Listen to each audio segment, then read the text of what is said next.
Hey guys, it's Greg from East Coast Dyes, and today I'm making a video that I've kind of wanted to make for a while, and I thought would be a really cool video for you guys. And it's going to be the history of East Coast Dyes, how it started, where it came from, and how it's moved into what it is today. I talked about it a little bit on the Lax chat with the Lacrosse Network, but wanted to give it to you guys in depth because I think it's really important for you fans to know where it came from and how it started. And I think it'll be pretty interesting. A lot of you guys have been there from the beginning, and there's a lot of new fans, and I think it's good for you guys to see the history. And I might also do like an about myself, but this will just be about the company. So in college, I started out looking at all these dyes on the Lacrosse playground and the ones that Max McCool would do, and Style and Strings and companies like that. And I thought they were really cool, and I thought, it can't be that hard. So I will try it out for myself, and came up with some pretty cool dyes. This right here is actually the first dye that I ever did.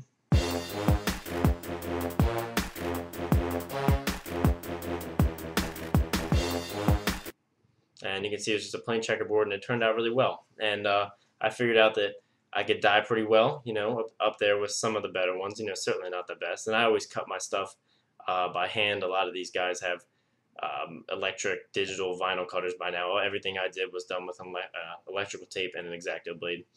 So the dye went pretty well. I did some for my friends, I used to do them. I used to offer them as a service on my website, and that was really cool. And I got pretty good at it. So the company originally, when I was in college, when I was dyeing some heads for people there, was called G's Steez Lacrosse. G is my nickname. For most of the people on my lacrosse team, most of the people that know me now, my good friends. And Steez was like another word I guess used for style. So it's called G Steez Lacrosse, and had a Facebook page. And I worked really hard. Most of my friends were the only ones that liked it. But it had a couple hundred likes. And so eventually I decided to change it to East Coast Dyes because I thought that was more marketable, easier to remember, catchier name. And that's still what it is today, is East Coast Dyes. And I really like that name. And so I switched the Facebook page over. It was really difficult because you can't change the name of a Facebook page once it has more than 100 likes. You have to delete the old one and make a new one and try and get everyone to move over. So that took some time.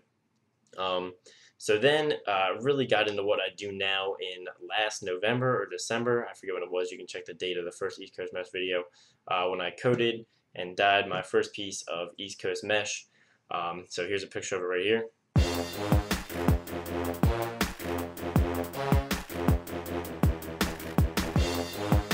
You can see that was the first piece ever made.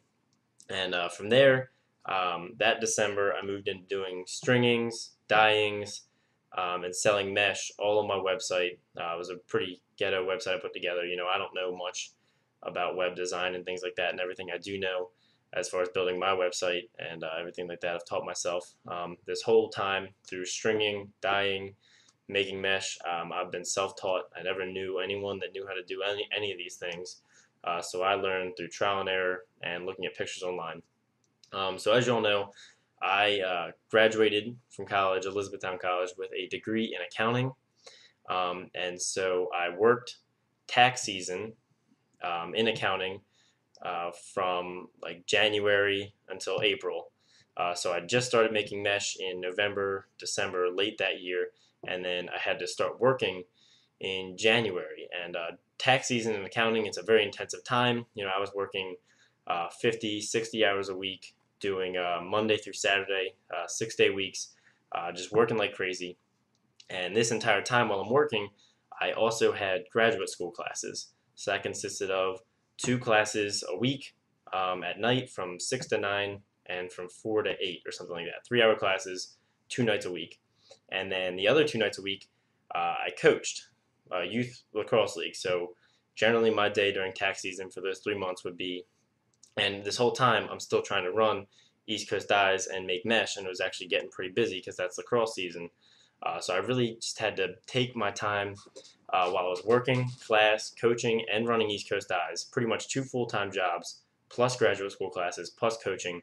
And I had to try and get through tax season so I could commit all my time to East Coast Dyes. So a normal day would be I get in the office around 7:30, 7:45, work until 5, go home, try and grab something to eat, go to class from 6 to 9, and then work on East Coast Dyes from when I got home and 8, so like 9:30 until usually around 2 in the morning, and then get back up at 6. And then on the days I had practice, it was the same thing except with practice, and weekends weren't even that available because I was working on Saturdays, and also had games and stuff on Sunday to coach. So my life was crazy. I had next to no free time. I was working really hard, but if there's one thing I've learned from starting my own business, and what my parents have instilled in me, is that hard work pays off, and if you want to do something like this, you really, really have to work hard. So that whole time, I was spending all my time working on it, worked all the way through it until tax season finally ended, and I was able to commit full-time what I was doing to East Coast Dyes. Every day, all day, I was working on it. And then right about then is when I brought my brother Mike in as a partner to help with the labor and ideas, marketing, all these things. So he's still now as a partner and helps, and he does a ton of work for us, and it's been a big addition. So now we've worked it to a point where what East Coast Dyes is today, that we're selling mesh, and we've got retail stores that offer it, other websites, and it's gotten larger than I ever thought it would.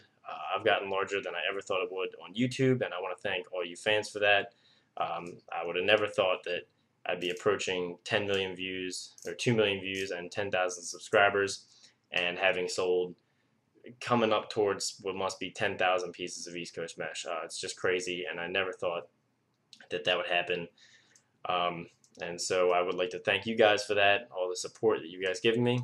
So that's just the basic history of East Coast Dyes, how it started to how it moved through today. And so you guys are going to have to stay tuned for what happens next. We're working to expand and build. And I'm still in class now, and I'll be graduating this December, so that'll clear that up for me. And we'll see where it goes. So it's been a wild ride so far. It's been really fun, and I'm really glad it's worked out. And it's great to have fans like you guys. So anyway, guys, thanks for watching the video. Hope you learned a little bit of something and appreciated this video, and it helped you connect a little bit more with the company and understand where it came from. So have a great day.